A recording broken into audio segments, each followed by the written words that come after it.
இந்த கொஸ்டின்ல triangle PST is similar to triangle PQR prove பண்ணோம். இந்த மாதிரி ப்ரூவ் சம் கொடுத்தாலே என்ன பண்ணணும்னா ஃபர்ஸ்ட் அந்த 2 ட்ரையாங்கிள்ஸையும் அப்படியே ஆஸ் இட் இஸ் நம்ம எடுத்துக்கணும். எடுத்துட்டு அந்த 2 ட்ரையாங்கிள்ஸோடைய ரேஷியோ எடுக்கணும் ஃபர்ஸ்ட்.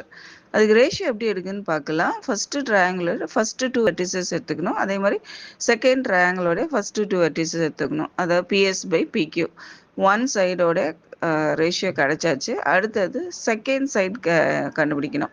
அதாவது ஃபர்ஸ்ட் ட்ரையாங்கிளோடைய செகண்ட் அண்ட் தேர்ட் வெர்டிசஸ் எடுத்துக்கணும். செகண்ட் ட்ரையாங்கிளுக்கு செகண்ட் அண்ட் தேர்ட் வெர்டிசஸ் எடுத்துக்கணும். அதே மாதிரி தேர்ட் சைடுக்கு ஃபர்ஸ்ட் ட்ரையாங்கிளோடைய ஃபர்ஸ்ட் அண்ட் தேர்ட் வெர்டிசஸ் எடுத்துக்கணும், பிடி. அதே மாதிரி செகண்ட் ட்ரையாங்கிளில் ஃபர்ஸ்ட் அண்டு தேர்ட் வெர்டிசஸ் எடுக்கணும், பிஆர். இப்போ நம்ம ரேஷியோ எடுத்தாச்சு. நெக்ஸ்ட்டு இந்த கொஸ்டினில் கிவன் வேல்யூஸ் எதுக்கு செட் ஆகுதுன்னு பார்க்கணும். இதில் எஸ்டி பை கியூஆர் கொடுக்கல, அதனால் அதை இக்னோர் பண்ணிவிட்டு PS by PQ is equal to PT by பிஆர்னு எடுத்துக்கலாம். இப்போது பிக்யூவும் பிஆரும் டைரெக்டாக கொடுக்கல, அதை வந்து நம்ம ஆட் பண்ணி எடுத்துக்கணும். PQ is equal to PS plus SQ னும் PR is equal to PT plus TR னு எடுத்துக்கணும். அதுக்கப்புறம் அந்த வேல்யூஸை அதில் சப்ஸ்டியூட் பண்ணிக்கணும். வேல்யூஸை டயக்ராம்லேருந்து எடுத்துக்கலாம். இப்போ வேல்யூஸை சப்ஸ்டியூட் பண்ணதுக்கப்புறம் நமக்கு என்ன கிடைச்சிருக்குன்னா 2/5 is equal to 2/5.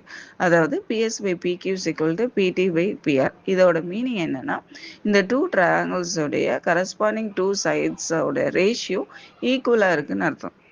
இதில் ட்ரிபிள்எஸ் சிமிலாரிட்டி யூஸ் பண்ண முடியாது, ஏன்னா எஸ்டி பை கியூஆர் கொடுக்கவே இல்லை. அதனால் இந்த 2 ட்ரையாங்கிள்ஸில் ஏதாவது ஒரு ஆங்கிள் வந்து சேமாக இருக்கான்னு பார்க்கணும். இந்த 2 ட்ரையாங்கிள்ஸ்க்கும் ஆங்கிள் பி வந்து காமனாக இருக்குது.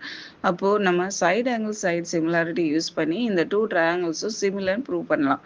So triangle PST is similar to triangle PQR by SAS similarity.